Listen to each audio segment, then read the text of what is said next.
5 moments of gaming.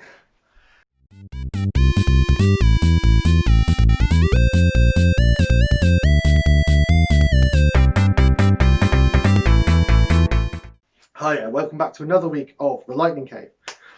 This week I'm going to do my top 5 gaming, not moments necessarily, but the top 5 things that have made this year awesome for video games. In a year which has been difficult for everybody.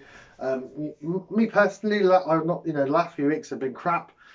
So I'm just focusing on the positives, and one of those positives, as always in my life, is video games. And the biggest positive, I suppose, from all this crap is that I have spent tons more time on video games than ever before.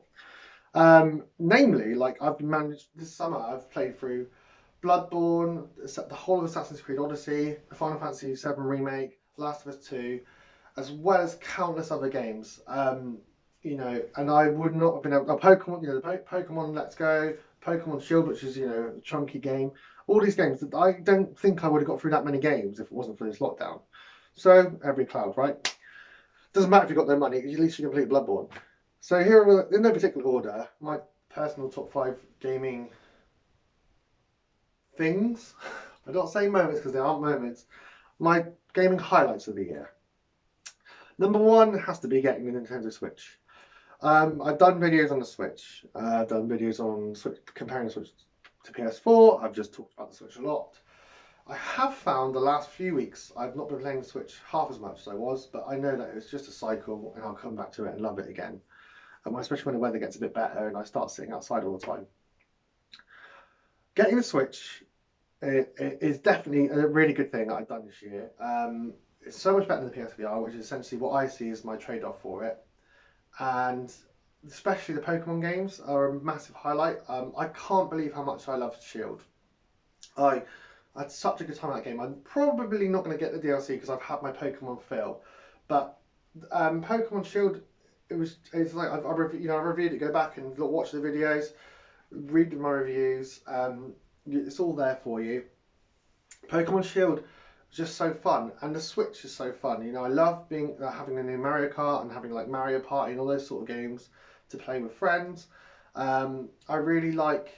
I'm doing a lot of this, aren't I, today?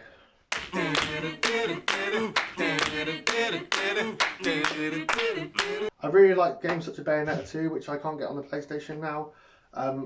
I like Breath of the Wild. I can't wait to play the remastered Link's Awakening. I loved the remake of Pokemon Blue, Yellow, whatever it was.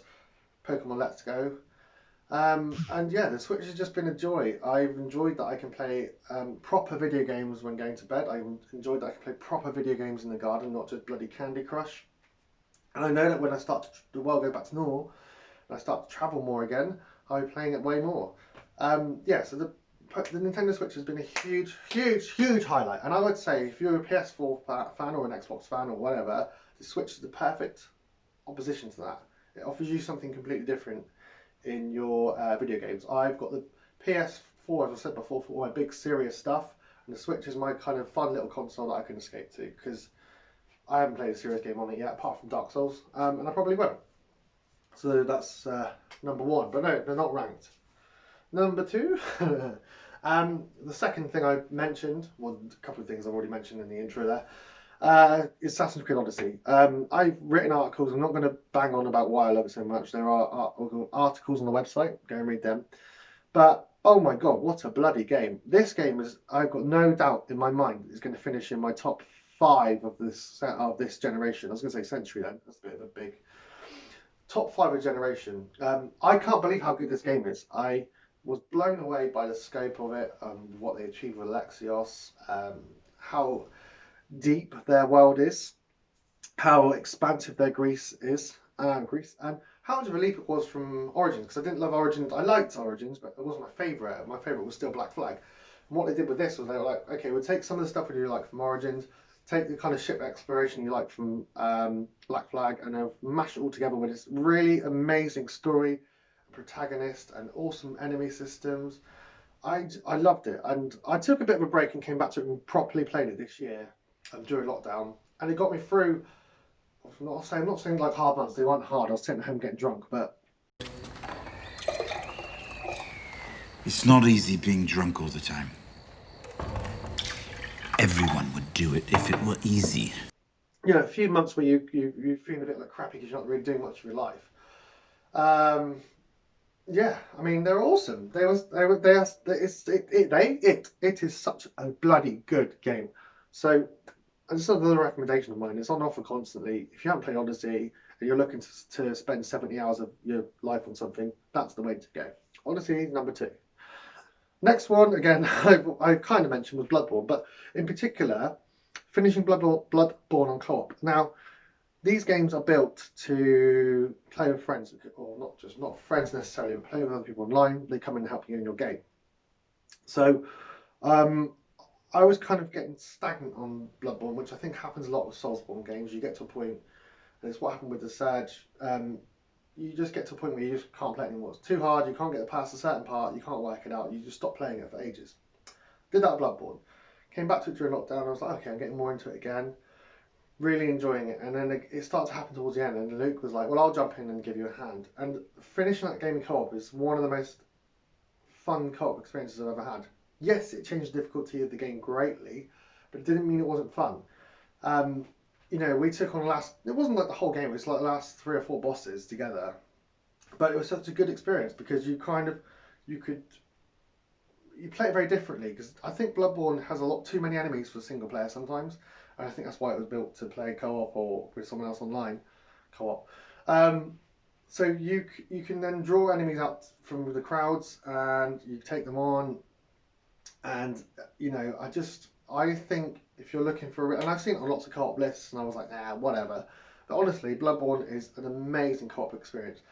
You have to work out the kinks of constantly inviting each other to each other's games because it's not as simple as it should be. And you have to use up, I think it was Insight to do it. But Bloodborne co-op is number 3.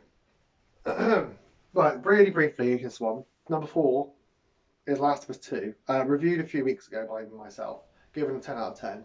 But in particular, the way that the game's narrative changed and made me change my personal score from an 8.5 to a 10.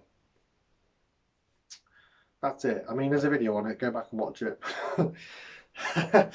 Number 5, and the last highlight of the year, I suppose, at the moment, is FIFA. But more namely, how much more I've enjoyed FIFA this year than any other year. And I know I started our career mode battle last year and everything else, but this year I've really embraced it. You know, we've got the lockdown league that we did with I don't know, might be finished by the time this goes out. And also I'm doing my own career mode, and it's the first time I've done a career mode with a lower league team, trying to get them up through the leagues, trying to get into the Champions League and all that. But I'm loving it so much, and I can't wait for the new FIFA. And then day one I'm going to get it and start a career mode with a really low down English league team and trying to get them up. But I've just enjoyed FIFA so much. It's such a good deep game. I've played loads of, played online a lot with Mike and Matt, and tried all the different modes. Played a bit more of the Volta football stuff. This FIFA has been so good, and it's such a perfect game. If you've only got like half an hour or an hour free, you just put it on, and then getting it digitally as well was an absolute dream, because I don't have to think about it. It's there all the time for me, ready to put on. So FIFA is my last one, because FIFA is the best co-op multiplayer game going, and I won't hear differently. So those are quite briefly and simply my top 5 gaming moments of the year. As always, thank you for watching. Keep on watching my streams, playing through my PS4 playlist. Like the video, subscribe to the channel, and I'll see you soon.